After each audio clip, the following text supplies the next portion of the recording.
Boa noite, pessoal.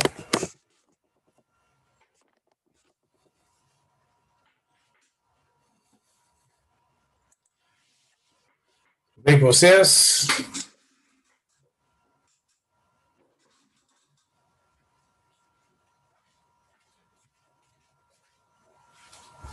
Vamos.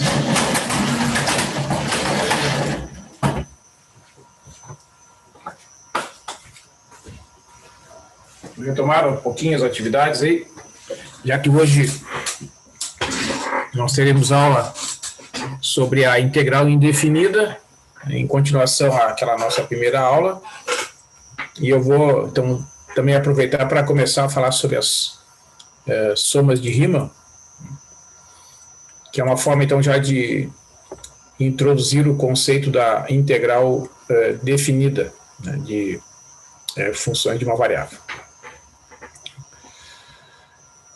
Bueno, eu dei uma olhada lá na avaliação intermediária, né? Acho que tá funcionando relativamente bem o curso, pelo que o pessoal comentou ali, né? Eu acho que, em função também de ser um encontro semanal, são 2 horas, são 2 créditos, melhor dizendo, então acho que também isso colabora para que as coisas estejam funcionando nessa modalidade online. Então eu vou iniciar a aula de hoje, pessoal, retomando alguns exemplos de cálculo da integral indefinida usando a técnica da substituição de variável, né, que é útil para calcular integrais de funções que têm a operação de composição, né, funções compostas. Em geral, a gente utiliza a técnica da substituição para fazer o cálculo da integral indefinida, e nesse cálculo a gente tem que fazer uma identificação de uma variável auxiliar, geralmente denotada por uma variável u, né? Calcula-se a diferencial da nova variável, e uma vez fazendo esta substituição de variável, a gente integra nessa nova variável e depois no final retorna para a variável original, tá? Então essa é a ideia da técnica da substituição, que é indicada sempre que tivermos na presença do cálculo de uma integral indefinida de uma função composta.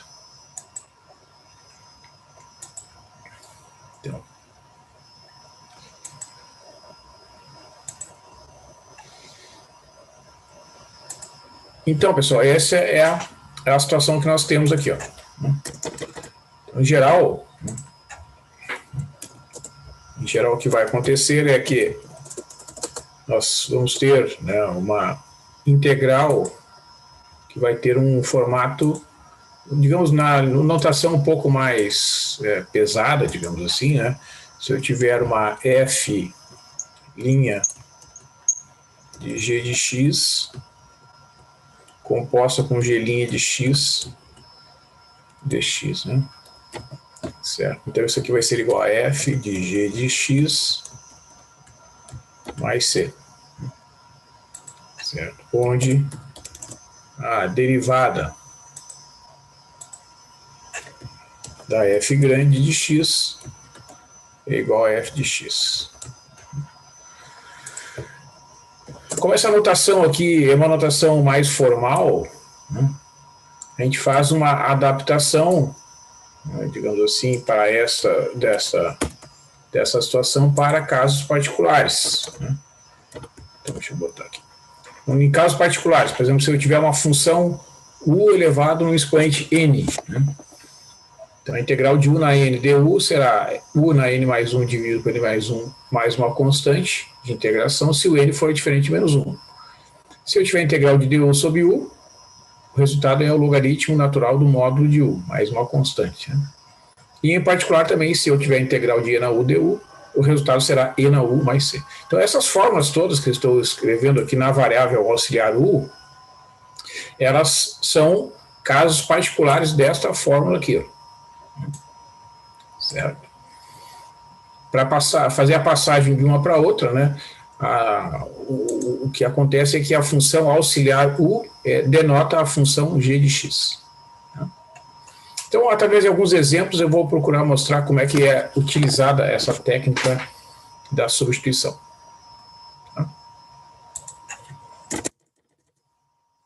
Então, por exemplo, vamos supor que eu tenha que... Claro que aí, né, pessoal, você pode perguntar assim, mas onde vão surgir, né, essas integrais de funções compostas? Bom, podem aparecer problemas, né, em que eu tenha fazer estimativas de um montante de uma aplicação financeira, né, ou então o crescimento lá de uma determinada variável ao longo do tempo, que pode ser dada por uma função exponencial composta com um polinômio de primeiro grau, né, ou uma função do tipo logarítmica. Então, esse tipo de situação é que leva à necessidade de se fazer o uso da substituição de variável. Tá? Mesmo na economia, isso ocorre. Então, por exemplo, nesse caso aqui, ó, eu tenho uma função polinomial 4x mais 5 elevada na potência n igual a 5. Tá? Então, aqui a variável que a gente vai usar como variável auxiliar é a variável u igual a 4x mais 5, que é o que está ali na base, né, daquela expressão que está elevada na potência 5. Né? Então, o du é, por definição, a derivada dessa função. Vamos escrever aqui, ó, como é que se calcula, né? A diferencial da variável nova é a derivada da função auxiliar, ou seja, a derivada da função 4x mais 5 multiplicada pela diferencial de x. Bom, a derivada de 4x mais 5 é 4. Né? Aí multiplica por dx. Né? Então, o que acontece? Nesse caso, que a diferença entre as diferenciais é uma constante, eu posso até isolar aqui, ó, o dx, né?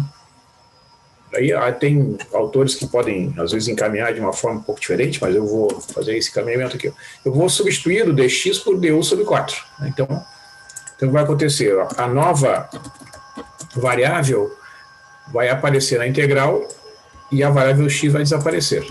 Né? Bom, o que vai acontecer aqui? Eu terei o símbolo da integral indefinida, que eu vou escrever ainda.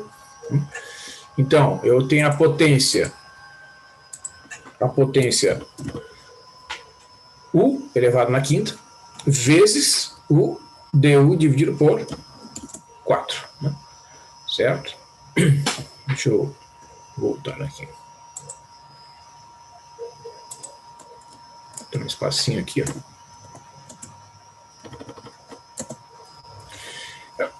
Como essa divisão por 4 é uma divisão por uma constante, eu posso escrever essa constante aqui no início, né, fora do símbolo da integral, e tenho então 1/4 vezes a integral de u elevado na 5 du. Né? Então, eu terei 1/4 vezes. Agora eu calculo a integral de 1 na quinta du como um caso particular de uma integral de uma potência, que é essa fórmula que eu escrevi aqui no início. A integral de 1 na n u, ó, é tudo na variável u aqui, ó, é 1 na n mais 1 sobre n mais 1. Então, aplicando essa fórmula para n igual a 5, aqui nesse caso particular, eu terei, vamos fazer aqui, u elevado na sexta sobre 6, né, mais c. Como aqui é uma multiplicação, né, pessoal, 1/4 vezes 1 na sexta sobre 6, isso aqui eu posso escrever como sendo, né, o u. Vamos escrever aqui primeiro u elevado na sexta dividido por 24 mais uma constante de integração. Né? Só que a resposta final, né, da integral indefinida, ela deve ser escrita, ela deve ser expressa na variável x, que a variável original é a variável x. Então eu vou copiar aqui a integral, né, e vou escrever lá. Opa, vai ficar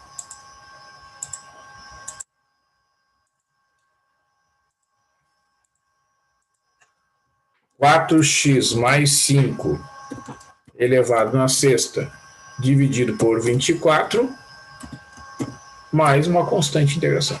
Né? Então, daí se conclui, né, o resultado, se obtém a expressão final, que é o objetivo neste caso, né? Calcular a integral indefinida significa obter esta fórmula aqui, né? Que expressa, ó, a primitiva desta função 4x mais 5 elevado na quinta potência é 4x mais 5 elevado na sexta potência dividido por 24. Deixa eu botar aqui o...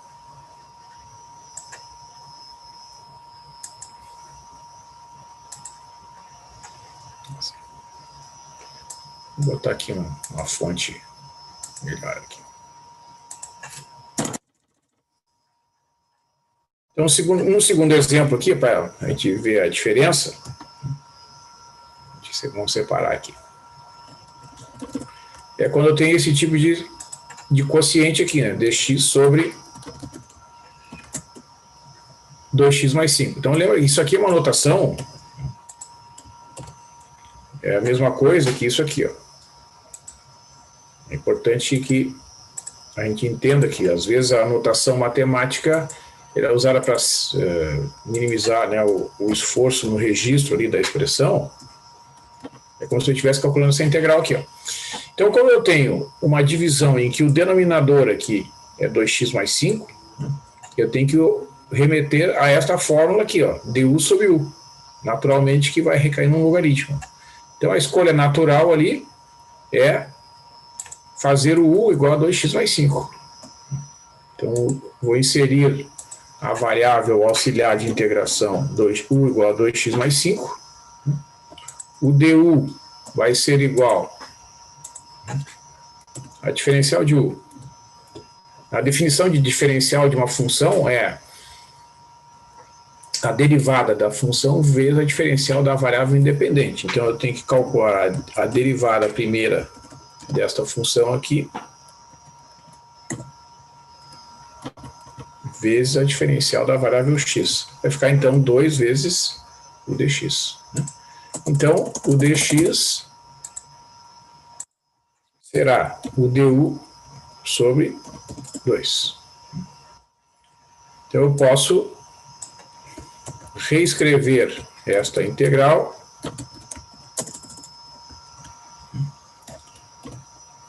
então, vai ficar o símbolo da integral indefinida.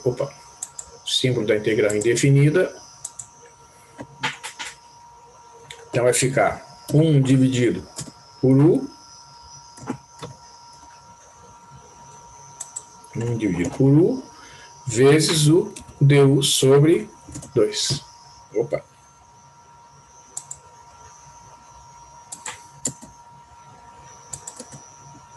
Então, como essa divisão por 2 é uma constante, né, eu posso escrever 1 dividido por 2, integral de du sobre u. Portanto, o resultado será o logaritmo natural, pela fórmula da integral indefinida escrita ali na parte superior.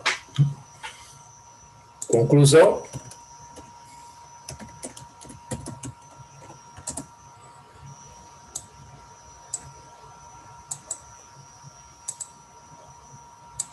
Esta integral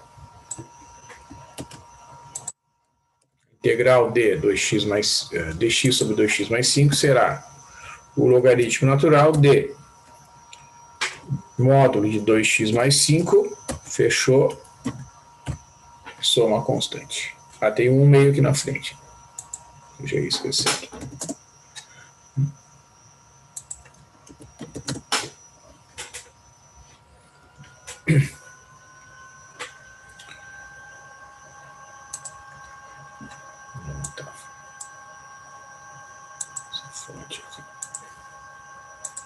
Um terceiro exemplo, então, envolvendo a função exponencial, né? Lembrando que a integral de e na x dx é e na x. Como eu tenho aqui uma função composta, né? Esta função aqui, ela é e elevado a menos 2x mais 3, então o expoente, né, eu vou definir como sendo a variável auxiliar u, menos 2x mais 3, eu vou usar para definir, melhor dizendo, a minha variável auxiliar u. Então, a diferencial de u será igual à derivada de menos 2x mais 3 vezes o dx, ou seja, menos 2 vezes o dx. Então, o dx, se eu isolar aqui, né, eu posso isolar o dx. X é igual a du dividido por menos 2. É a mesma coisa que menos 1 meio vezes du. Então, eu já posso escrever a integral na nova variável, né? Então, temporariamente, digamos assim, a variável x desaparece, resultando a seguinte integral. Integral indefinida de e,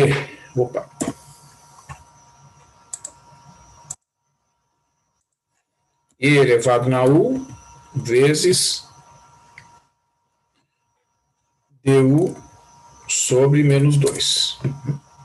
Então, esse menos 1 meio, ele é uma constante que vai multiplicar a integral de e na u du. Então, observe que a gente não pode fazer o uso da notação, né, misturando as variáveis. Né? Inicialmente, a variável de integração é a variável x. Ela aparece aqui na função exponencial e na diferencial. Quando eu reescrevo a integral, né, a função é escrita na nova variável, e na u, então, e também a diferencial é escrita na nova variável, du. Du sobre menos 2, que é a relação que existe entre a diferencial de x e a diferencial da nova variável. Uma vez escrita na nova variável, aparece uma divisão por uma constante. Eu posso usar as propriedades da integral indefinida. A integral indefinida é um operador linear. Então, eu posso reescrever aqui e aplicar aquela fórmula escrita na parte superior. Vai ficar menos 1 meio vezes a integral de e na u du, que é e na u. Mais uma constante de integração. Então, vai ficar e na u mais c. Portanto, conclusão que esta integral é igual a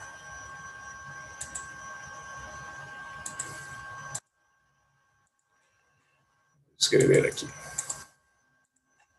e na menos 2x mais 3 sobre 2, tem menos aqui na frente,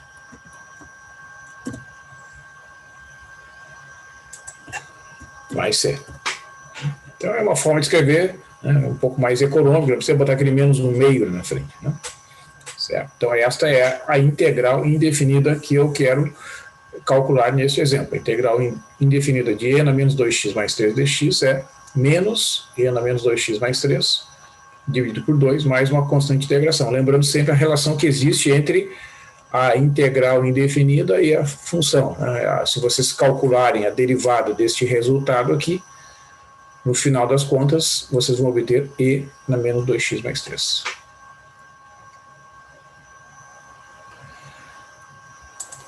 Então, outro exemplo aqui para ilustrar a técnica da substituição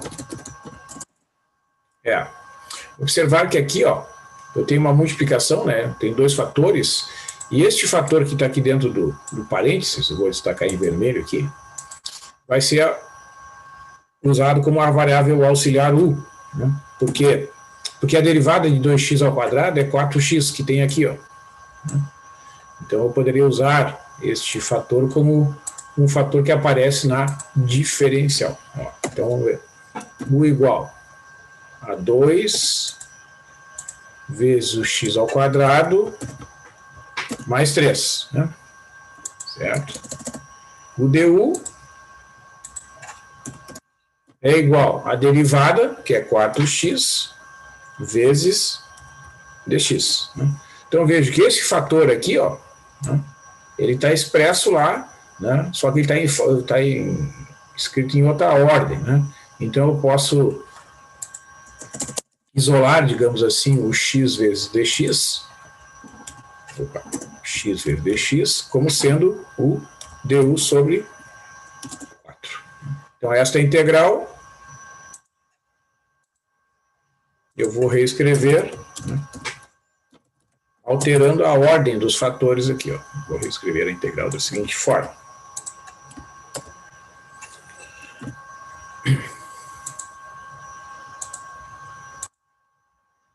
Vai ficar o polinômio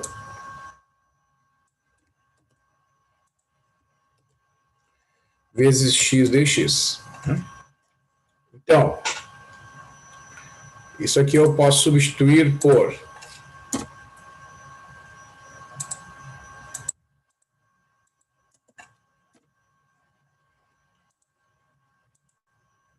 vai ficar a integral de uma potência aqui, ó, u elevado na quarta potência,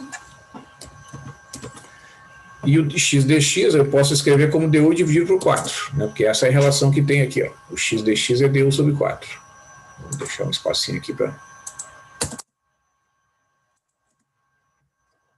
Este fator aqui, ó, que está em vermelho, é u elevado na quarta, e este fator x dx, ele pode ser substituído por du sobre 4. Então, isso aqui é igual a 1/4 vezes a integral de u elevado na 4. Então, isso aqui vai me dar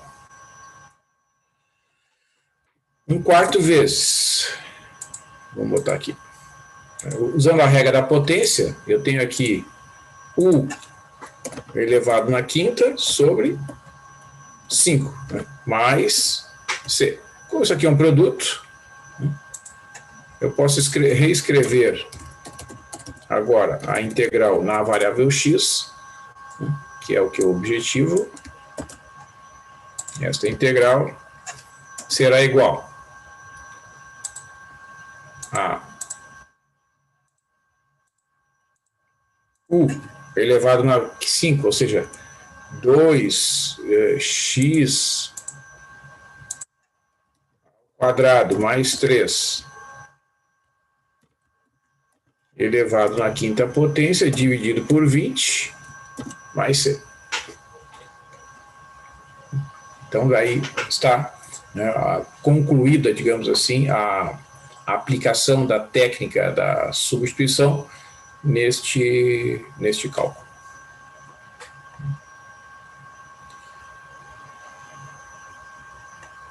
Então, aqui, pessoal, no Moodle a gente tem esse texto aqui, ó, onde vocês vão encontrar, né, alguns exercícios envolvendo a técnica da substituição, aqui no final da primeira página, aqui, ó.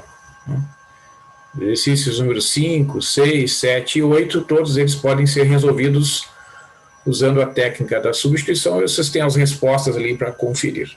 Tá? Não sei se vocês têm alguma pergunta.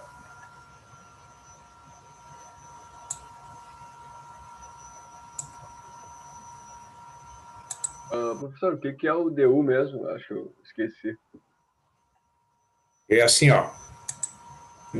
Toda vez que a gente faz o uso da técnica da substituição, né, deixa eu voltar aqui no início. Aqui. Então, existe uma variável auxiliar, digamos, vai ser a variável auxiliar u, que é g de x. Né? E a diferencial da função auxiliar, a diferencial dessa nova variável, que é representada por esta notação aqui, tem a seguinte definição: a derivada da função auxiliar g de x vezes a diferencial de x. O que representa a diferencial? Tá? Quando se estuda o cálculo a uma variável, né, a derivada é interpretada como a inclinação da reta tangente a uma curva num ponto. Ok? Sim. Então, a diferencial, ela representa uma pequena aproximação que a gente pode fazer de uma curva exatamente pela sua reta tangente. Tá? E o valor dessa aproximação é dado por essa quantidade aqui. Ó. Quando tu faz uma substituição, uma aproximação de uma função, uma curva, digamos, por um segmento de reta, num pequeno intervalinho de valores chamado dx, né? Tu vai ter um incremento na função que vai ser aproximadamente igual a essa quantidade aqui. Ó. Tá? Então, tu teria um acréscimo lá na função que é aproximado pela diferencial da variável u, que é dada por esta expressão aqui. Ó. Tá? Então, essa aqui é a definição de como tu calcula a diferencial da variável auxiliar. Derivada da função vezes a diferencial de x. Tá? Essa é a definição. Vamos pensar assim em termos econômicos, tá? Por exemplo, existe um conceito lá na economia que chama custo marginal. Já ouviu falar? Sim, sim. Então, o custo marginal, ele é definido da seguinte forma, né? Se tu tiver um incremento de uma unidade na produção, isto é, se a tua produção passar de X unidades para X mais uma unidades, qual vai ser o incremento no custo? Tá? Esse incremento ele é aproximadamente igual ao custo marginal, que é exatamente a derivada da função custo vezes a diferencial de x. Né? Como a diferencial de x é 1, né, porque o x passou de x para x mais 1, houve um incremento de uma unidade aqui na variável independente. Tá? Então, a diferencial ela serve para fazer uma aproximação da variação marginal da função. E tu pode usar isso para calcular o custo marginal, o lucro marginal. O conceito de função marginal é exatamente a aproximação da função pela sua diferencial. Sim, sim, certo. Obrigado. Falou? Então, pessoal, né, na parte operacional, digamos assim, né, vocês vão usar essa técnica, né, de fazer o uso dessa variável auxiliar sempre que tiver uma função composta na qual vocês não podem usar a fórmula básica. Por exemplo, só para continuar aqui, né, vamos supor que tu tivesse de calcular essa integral aqui, ó.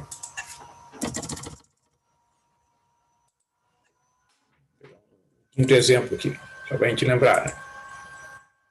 É de calcular a integral de x elevado a 4 dx, aí não tem que fazer nada. Aqui não tem que fazer de uma substituição. Tu vai fazer o uso da regra da potência, que é x na 5 dividido por 5 mais c. Certo? Então aqui tu não precisa fazer o uso da substituição, porque essa fórmula aqui é uma fórmula, essa integral, melhor dizendo, é chamada uma integral imediata. Tá? Só vai usar esse tipo de recurso aqui quando a integral que tu tem de calcular não for uma integral imediata, que é o que acontece aqui nesses primeiros exemplos. Bom? Então, pessoal, o que eu quero falar ainda na aula de hoje é sobre as somas de Riemann. Esse texto está disponível ali no Moodle, esse arquivo aqui, ó. Integral indefinida, somas de Riemann e integral definida, tá? É o último texto lá, é o penúltimo texto que está disponível ali naquele tópico do Moodle ali, que é o primeiro tópico. Então, e quando a gente abre aqui, ele tem esse nome, né? Integral indefinida. É um texto com 11 páginas. Então, as somas de Riemann, pessoal, o que são as somas de Riemann? São tentativa, vou interromper aqui e fazer um comentário. Quando vocês resolvem certos problemas de geometria de cálculo de áreas, por exemplo, essas figurinhas em que a gente aparece aqui, né, são figuras retangulares, né? Então, a gente sabe que a área de um retângulo é base vezes altura, certo? Se a gente quiser calcular a área de um triângulo, é base vezes altura sobre 2, tá? Se eu quiser calcular a área de um círculo de raio R, é π vezes R ao quadrado. Então, essas figuras chamadas figuras elementares da geometria, todas têm fórmulas básicas A partir, então, do conhecimento, né, de alguma ou outra informação, no caso do retângulo são duas informações, base e altura, é possível calcular a área mediante a aplicação direta de certas fórmulas, né? Só que existem muitas figuras geométricas que não se enquadram, né, nestas fórmulas. Então, para que a matemática possa dar uma resposta a essa questão, né, como calcular a área de uma figura que não se enquadra nas figuras da geometria plana elementar, existem diversas técnicas e uma delas é chamada de somas de Riemann, né, em homenagem ao Riemann, que foi um matemático alemão que desenvolveu, né, alguns conceitos relacionados à solução deste problema. Bom, então eu vou apresentar aqui para vocês algumas versões aqui, uma versão simplificada da soma de Riemann, né, e a gente vai usar também uma representação geométrica, uma representação gráfica das somas, e a gente vai ver até que é possível a gente utilizar, né, programas de computadores que têm versões online que efetuam as somas de Riemann de modo que a gente só precisa saber como escrever a linha de comando ali, né, e entender de fato o que está sendo realizado. No caso da economia, né, o que representam as somas de Riemann? Então, como a gente estava falando há pouco aqui, uma área em certos problemas de economia pode representar custo total, pode representar lucro, pode representar uma probabilidade, pode representar a população de um país no determinado momento, né, o número de pessoas que contraíram uma certa doença, o número de pessoas que estão empregadas num certo setor da economia, né. O significado das somas de Riemann varia de acordo com o contexto do problema, né. Geometricamente, as somas de Riemann podem ser interpretadas como áreas, né, mas na economia, na sociologia, na biologia, podem ter outros significados dependendo do contexto e da aplicação que a gente está realizando. Então, eu vou compartilhar aqui com vocês o texto. Então, aqui, eu faço a introdução do problema, que é calcular a área sobre o gráfico de uma função definida no intervalo AB. Então, dividimos o intervalo AB em n intervalos iguais, em que n representa um número inteiro positivo. Tá? Então, eu vou dividir o intervalo AB em 2 intervalos iguais, ou 3, ou 4, ou 5. Essa subdivisão é chamada de partição do intervalo.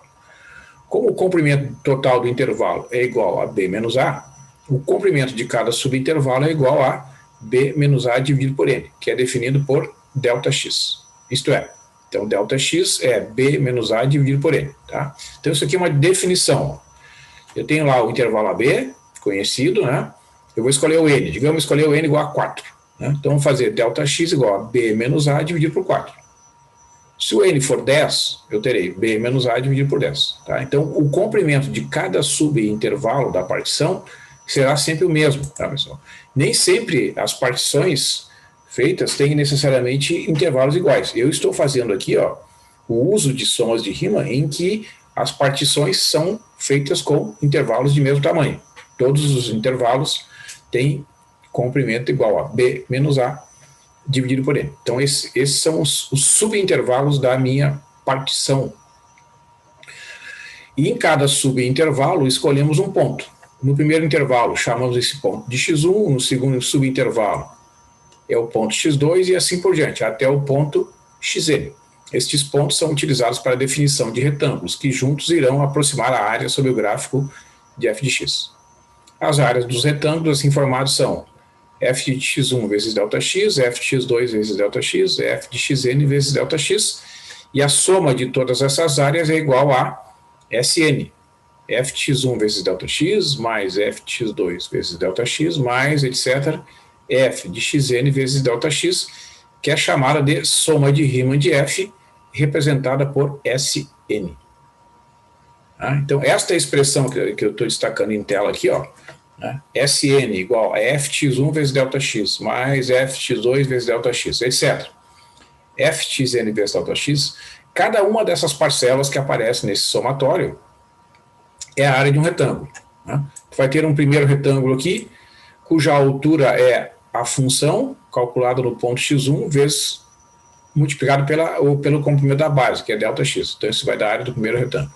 No segundo retângulo, calcula a altura, que é f de x2, multiplica pela base vezes a altura da área do segundo retângulo. E assim sucessivamente. Quando chegar lá no enésimo retângulo, tu vai multiplicar a altura pela base, que é a área do enésimo retângulo. Somando as áreas desses n retângulos, isso vai nos dar uma aproximação da área que é limitada pelo gráfico da função, e o eixo x, quando o x varia de A até B. Esta soma é chamada de soma de Riemann da função, representada por Sm. Então, quando o ΔX é sempre igual, que é o caso aqui, a gente pode até escrever, né, desta forma aqui, certo? Fx1 mais Fx2 mais Fxn vezes ΔX em evidência, aqui, porque é um fator comum, né?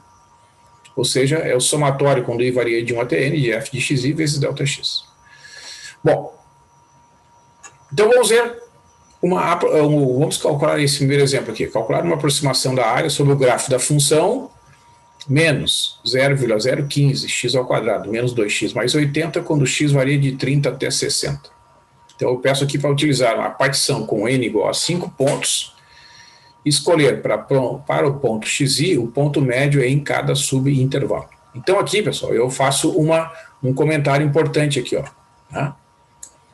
Porque como a gente está fazendo uso da soma de Riemann, em primeiro lugar, com partições regulares, né, todos os subintervalos têm o mesmo comprimento dado pelo ΔX, que é B menos A sub n, eu vou também definir um critério bem simples de escolha dos pontos da partição para fazer a avaliação da função. Em cada subintervalo eu vou escolher o ponto médio.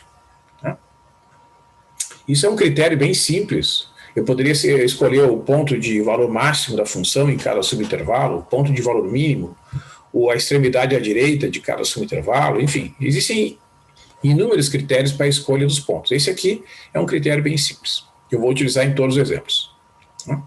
Então, observa, vocês vão perguntando aí, tá? Não tem problema. Ó, primeiro, o x varia de 30 até 60, né? Está escrito aqui, no enunciado do problema, quando o x varia de 30 até 60.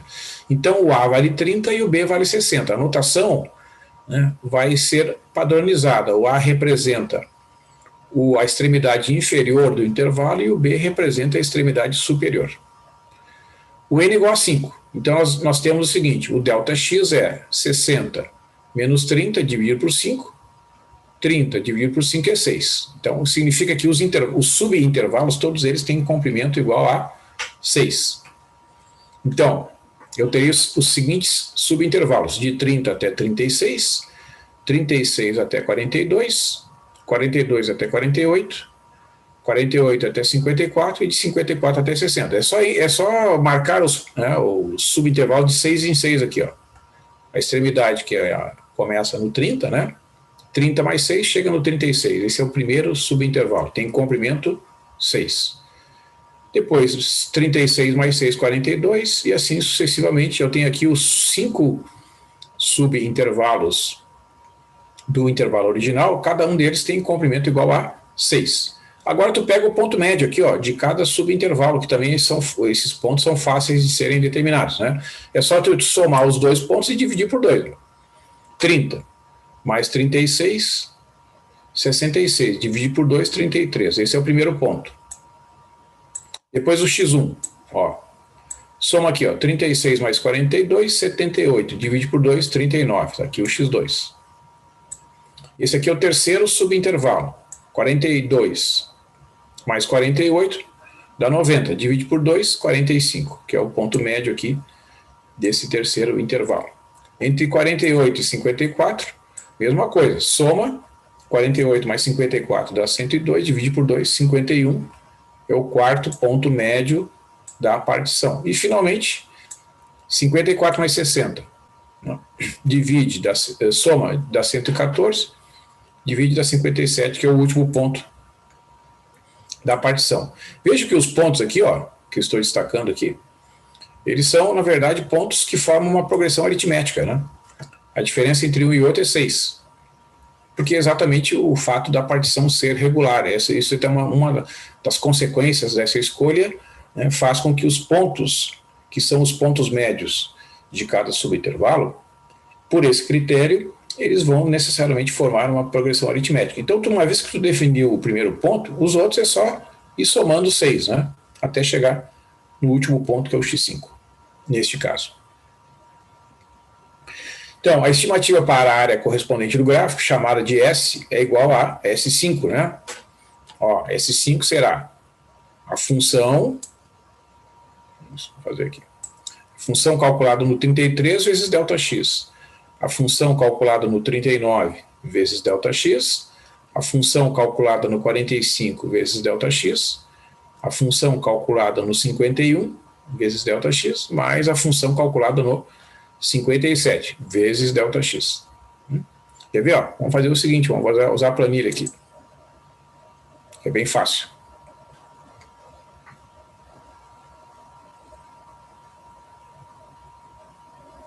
Vou usar uma planilha bem fácil aqui.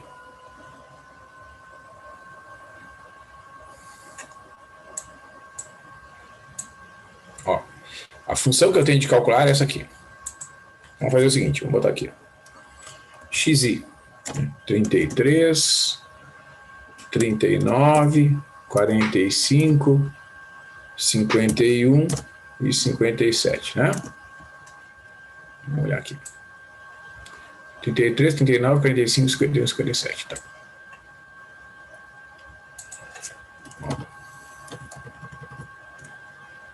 Vamos centralizar que vai ficar bonitinho. Então vocês podem até tentar repetir aí no computador de vocês, né? Ó, como é que vocês vão calcular a função? Vou botar aqui. Vocês botam o cursor ali na primeira célula, né? E coloquem, marquem ali, melhor dizendo, a primeira célula, né? Tá o retângulo marcadinho ali, na célula F4, no meu caso aqui, né? Aí coloca o cursor lá na barra de fórmulas e coloca lá o símbolo de igualdade, tá? Então vamos lá, 0,015 vezes esta célula elevado ao quadrado, menos 2 vezes esta célula mais 80. Aí pressiona Enter. Então tá aqui, ó. Com isso,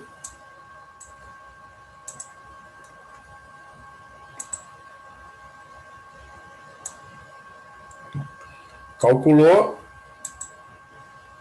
a função lá no ponto 33, ó. Tá aqui, ó. Vou deixar uns segundinhos aqui para vocês enxergarem aqui a barra de fórmulas aqui, ó.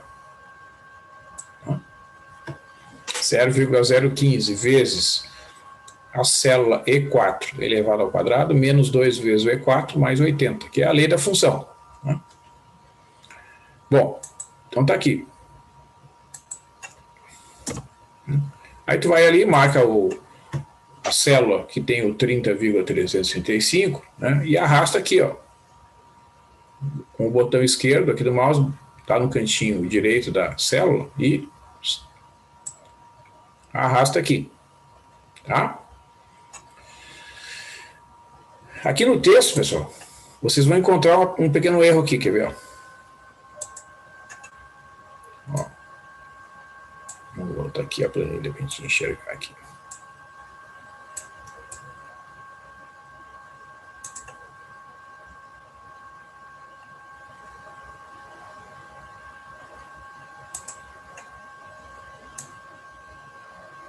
Ó, aqui na última linha, ó, 30,335 é a função no ponto 33, que é esse valor aqui, ó. 24,815 é a função no ponto 39, está aqui. 20,375 é a função no ponto 45, e essa terceira parcela aqui, ó. Depois, a quarta parcela, 17,015, tá certo? Tá ali. Esta aqui que tem uma diferença, ó, tá vendo? O valor correto é 14,735, tá? Então é só trocar, é só corrigir ali, né? Agora aqui, ó, eu vou pegar e vou somar essas quantidades aqui. Barbada. Vou lá no escrevo igual, clico lá na soma, ó. Ele já vai me perguntar se é todas as linhas, eu dou OK. Pronto, 107,275. Multiplica por 6, ó. Se eu pegar o resultado aqui, ó, vou botar S5 aqui, ó. Eu pego o resultado da linha anterior.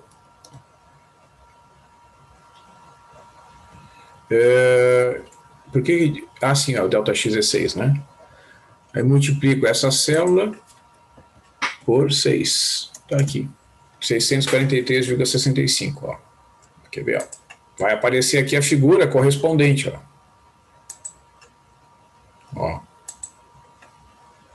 Vejam que este gráfico aqui, que vocês estão vendo na tela, ele está mostrando que, ó, essa curva vermelha aqui é o gráfico daquela função quadrática lá do exemplo. 0,015x2 menos 2x mais 80, quando o x varia de 30 até 60 aqui, ó. A soma das áreas desses 5 retângulos aqui, que dá 643,65, é uma aproximação dessa área aqui, ó, limitada pela parábola, esse segmento vertical aqui, o eixo X, e esse outro segmento vertical aqui. Então, se eu pegar esta área aqui com um valor aproximado de 643,65, né, dá para aceitar, digamos assim, dá para enxergar intuitivamente que essa é uma boa aproximação, né? Vejam, se vocês fizerem esse mesmo cálculo que eu fiz ali para n igual a 20 subintervalos, isso é fácil de fazer, né? O resultado será 644,916, que é a soma das áreas desses 20 retângulos aqui, ó. Sempre escolhendo o ponto médio. Como é que a gente faz isso, pessoal? Tem um programa que faz direto isso aqui, ó. Aqui, ó. Esse programa aqui, o Wolfram Alpha, vou mostrar para vocês aqui. Vai lá, Wolfram Alpha. Aí aparece essa página aqui. Aí dá Enter. Vai aparecer a página da Wolfram. Tá? Aí vocês vão copiar esse comando aqui, ó. E vão só mudar a lei da função ali, quer ver? É bem fácil. Aqui dentro do parênteses a gente bota a lei da função aqui. Então eu vou botar aqui, ó. 0.015, né? X ao quadrado menos 2x mais 80. Se quiser botar um parênteses aqui, ó, para delimitar a função. No intervalo de 30 até 60.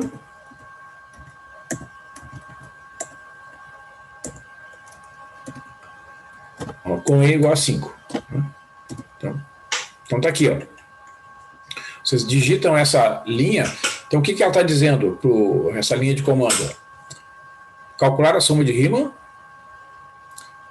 Ó, regra do ponto médio. A função. O intervalo, que é de 30 até 60, e o valor do n. Né? Então, pressiona Enter e aguarda uns segundinhos. Só que ele não vai apresentar aqueles cálculos intermediários, né? Vai te dar só o resultado ali, ó, 643,65. Tá? Então, quer dizer, ó, eu disse para vocês lá no exemplo, no texto, né, que quando n igual a 20, a soma é 644,916. Vamos aumentar o n aqui, ó. Vamos botar n igual a 8.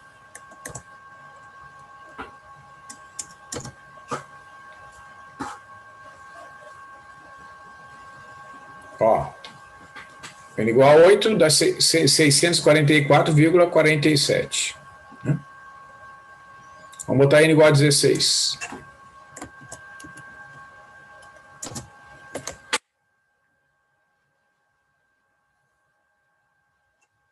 Ó, 644,86.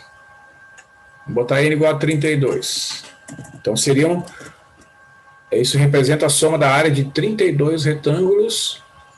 O resultado será 644,96. Vocês vejam que está aumentando, mas não passa de 645. Ó. Na verdade, está convergindo para 645, que é o valor exato dessa...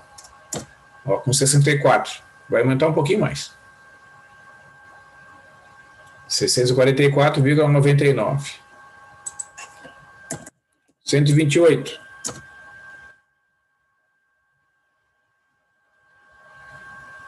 644,998, né? Então vamos registrar isso aqui, ó.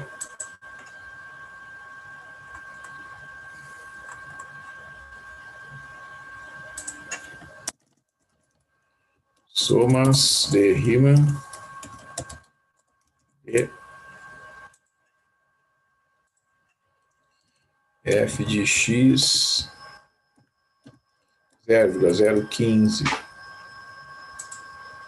x ao quadrado menos 2x mais 80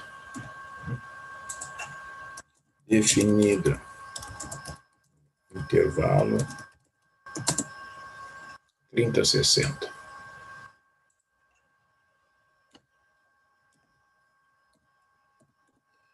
Vou fazer assim, ó, vou inserir uma tabela aqui com duas colunas, N e SN. Vou botar aqui 4, 8,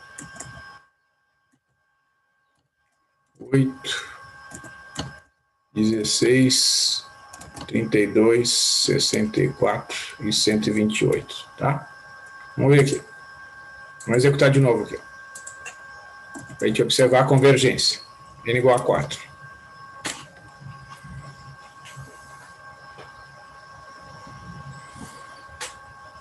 $642,89. Vou botar lá. 642,89.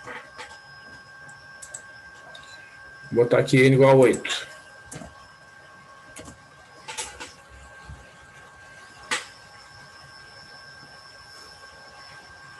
$644,47. 644,473. Vou botar N igual a 16 agora.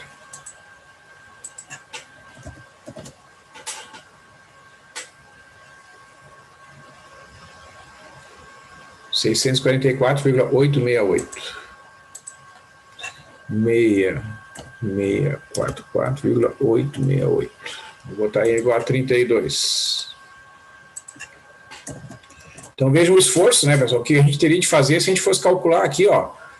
Nós temos que calcular 32 pontos, né, e avaliar esta função em 32 pontos, fazer o somatório, né? Tudo isso em poucos segundos, 644,967. 644,967. Agora com 64 pontos, a mesma coisa, né? Teríamos que dividir o intervalo 30 a 60 em 64 subintervalos de mesmo tamanho. Em cada subintervalo escolher um ponto, então nós teríamos 64 pontos, avaliar esta função em 64 pontos, calcular o somatório e multiplicar por ΔX. O resultado vai ser uma aproximação daquela área que nós representamos ali anteriormente, agora com 64 retângulos, 644,992. 644,992. E finalmente esse último exemplo aqui, ó, com 128 pontos, 128 subintervalos, portanto 128 pontos, né? A soma de Riemann com 128 subintervalos correspondentes é 644,998. 644,998. Tá? Então vocês podem observar que vocês podem aumentar aqui, ó, que a gente vai observando. Opa, deixa eu botar 256 aqui. Vai observando que os valores vão se aproximando cada vez mais de 645. Não vai passar de 645. Na verdade, esse é o valor exato daquela soma aqui, quando eu tiver o número de pontos indo para infinito, né? Certo? Então, este conceito é um conceito muito importante porque ele permite, né, resolver este problema de cálculo da área, que pode ter várias interpretações, como eu disse ali no início, que a geometria elementar não permite resolver. Tá? Então aqui tem alguns exercícios aqui, pessoal. Em todos os exercícios, escolher sempre o ponto médio dos subintervalos, tá? Só que aqui eu me equivoquei na hora de montar o texto, ó, esse gráfico aqui, que aparece, ele é o gráfico da resposta do item 2. E esse gráfico que está aqui no item 2 é a resposta do item 1. É só trocar os gráficos, que é os valores das somas que constam aqui, ó, estão certinhos, tá? Então são 4 exercícios que vocês podem tentar fazer aí, envolvendo somas de rima, e vocês podem usar esse comando aqui, ó, do site da Wolfram, né, para conferir as respostas de vocês aí. Ok, pessoal? Então, por hoje é isto, tá? Eu vou elaborar uma atividade de avaliação aí ao longo da semana, aviso vocês, tá? Sobre somas de rima, né? Vou postar ali no Moodle para que vocês me entreguem lá na outra semana, já que semana que vem é feriado, tá? Eu vou colocar uma tarefa ali para vocês ocuparem a mente de vocês aí com essas somas de rima. Tá bom? Certo. Falou então, pessoal. Agradeço aí a atenção de vocês. Se tiver alguma pergunta antes de eu encerrar, posso responder. Tranquilo? Então, boa noite a vocês. Professor, Fala, Toir. eu perdi o trabalho 1 e eu queria ver como é que vai ser o modelo de PS para substituir esse trabalho, se vai cair o conteúdo do agregado do semestre. Olha, Alter, a princípio a gente vai seguir aquela mesma orientação do semestre passado, que a Escola de Negócios fez de dividir, né, a avaliação em tarefas assim menores ao longo do semestre, e para aqueles que não conseguiram entregar algumas tarefas, tem uma atividade lá na data prevista para a PS, né? Aí vai ter uma atividade de recuperação, mas vai ser também realizada nesse formato online daí, tá? Mas vai ser naquela data prevista inicialmente, né, que o calendário presencial que teria uma PS. Tá? Mas a ideia é a mesma. Então, se tu não conseguiu, eu a princípio, se der tempo, tá? Eu pretendo descartar um trabalho, né? Não sei quantos perdeu. Perdi um só.